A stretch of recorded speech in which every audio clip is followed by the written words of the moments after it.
Kalangan internasional pasti tertawa jika tahu dilantiknya Ketua Umum PDIP, Megawati, sebagai Ketua Dewan Pengarah Badan Riset dan Inovasi Nasional. Lulus S1 tidak, pengalaman riset juga tidak. Sungguh sangat disayangkan dan memalukan.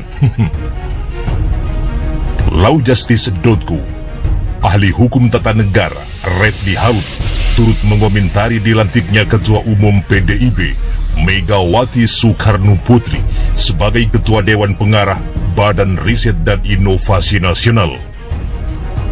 Menurutnya, kalangan internasional pasti akan tertawa jika Indonesia maju memperkenalkan inovasi dan risetnya ketika tahu siapa di balik BRIN sebenarnya. Kalangan internasional pasti akan tertawa kalau sewaktu BRIN maju, apalagi kalau tahu Ketua Dewan Pengarahnya datang dari politik. Dia tak punya pengalaman riset sama sekali. Bahkan maaf, kata Refli, lulus satu pun tidak. Walaupun belakangan akhirnya mendapat gelar doktor honoris causa dan profesor. Kata Refli seperti di saluran YouTube-nya pada Kamis 14 Oktober 2021. Refli lantas membacakan sebuah adegium yang tepat dengan fenomena mega saat ini di BRIN. Ada sebuah adegium, kalau urusan itu tak diserahkan pada ahlinya, maka tunggulah kehancurannya. Menurutnya, banyaknya orang yang mengkritik adanya Megawati di BRIN terbilang masuk akal, sebab menjadi seolah bukan sebagai tujuan utama waktu BRIN dihadirkan, yakni memiliki otonomi untuk mengembangkan inovasi dan riset nasional.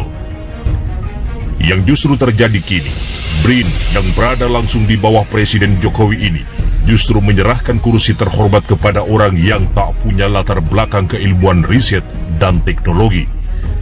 Terlebih, negara sendiri merogoh pendanaan besar untuk BRIN sampai akhirnya punya cabang di tiap daerah. Dengan demikian, kini Mega memangku dua jabatan penting, baik di Dewan Pengarah BPIP maupun BRIN. Kalau BPIP okelah, itu bisa dianggap mainan politiknya Mega untuk mendapat sebuah pengakuan dari negara seputar kedudukan tinggi di negara dengan level setingkat menteri atau lebih. Tetapi ternyata itu tidak cukup. Diciptakanlah BRIN yang secara psikologis justru juga di atas menteri. Wakil ketuanya Menteri Keuangan, lalu Menteri Bappenas. Itu artinya dia bisa lebih berkuasa dari Menteri Keuangan sekalipun. Makanya wajar kemudian datang kritik bertubi-tubi. Lalu tantangan BRIN ke depan. Kritik bahkan juga disuarakan loyalis Jokowi yang juga cendekiawan Muslim, Azyu Mardi Azra. Ia mengatakan seharusnya yang menjadi Ketua Dewan Pengarah BRIN adalah seorang peneliti andal yang juga diakui dan dihormati kalangan internasional. Karena ini penting dalam kaitannya dengan kerjasama internasional ke depan. Selain itu pula, beberapa kalangan juga merasa tidak yakin BRIN akan mampu melakukan konsolidasi di sisa akhir pemerintahan Jokowi. Maka dari itulah mau tidak mau, eksistensi BRIN kemudian akan lebih banyak disandarkan pada pemerintahan Jokowi. Kalau sudah begini, jangan harap lembaga riset ini akan mumpuni dan bisa menjadi landasan, kerangka yang kuat dalam riset dan inovasi di negeri ini, tutup Refli Harun. Rocky Gerung menilai istana berusaha menutupi pandangan soal kebangkitan komunisme. Pengamat politik Rocky Gerung turut menanggapi hasil survei media survei nasional atau Median terkait kebangkitan Partai Komunis Indonesia. Melalui survei tersebut didapati 46,4% masyarakat Indonesia percaya dengan kebangkitan komunisme. Sementara ada 45% pihak yang tidak percaya dengan hal ini. Mayoritasnya adalah konstituensi PDIP, PKB, dan PSI. Menilik hasil survei, Rocky menilai data tersebut menunjukkan istana berusaha membentuk pandangan bahwa kebangkitan komunisme tidak terjadi. Ada versi istana tentang komunisme dan ada versi rakyat. Versi istana itu harus dilihat lagi karena mereka pasti sudah di-brief terlebih dahulu sebelumnya. Demikian katanya melalui kanal YouTube Rocky Gerung Official. Dalam pandangannya, hasil survei ini bisa berdampak pada peristiwa politik 2 hingga 3 tahun mendatang. Terlebih jika dalam 2 atau 3 tahun lagi ada perubahan haluan ideologi dunia. Semuanya jadi merayakan kebangkitan. Ini adalah kemampuan untuk menyembunyikan kepentingan.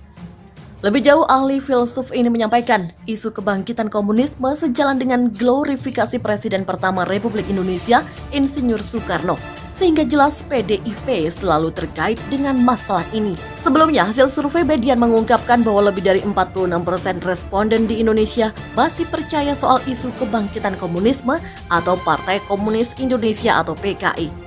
Melalui pengambilan data pada 19 hingga 26 Agustus 2021 terhadap 1.000 responden ini menunjukkan bahwa mayoritas publik masih percaya terhadap isu kebangkitan komunisme atau PKI. 46,4% publik masih percaya isu kebangkitan komunisme atau PKI di Indonesia.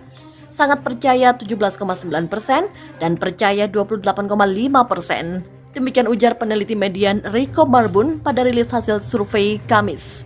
Sementara sebanyak 45% responden menyatakan tidak percaya terhadap isu kebangkitan komunisme atau PKI di Indonesia. Adapun publik menjawab sangat tidak percaya 13,5% dan tidak percaya 31,5%. Sedangkan 8,6% responden tidak tahu atau tidak menjawab saat ditanyakan pertanyaan tersebut. Deretan kejadian yang diklaim jadi isu kebangkitan PKI. Setiap menjelang 30 September, isu kebangkitan Partai Komunis Indonesia atau PKI selalu dihembuskan. Uniknya, narasi tanda-tanda kebangkitan PKI yang dihembuskan berbeda setiap tahunnya.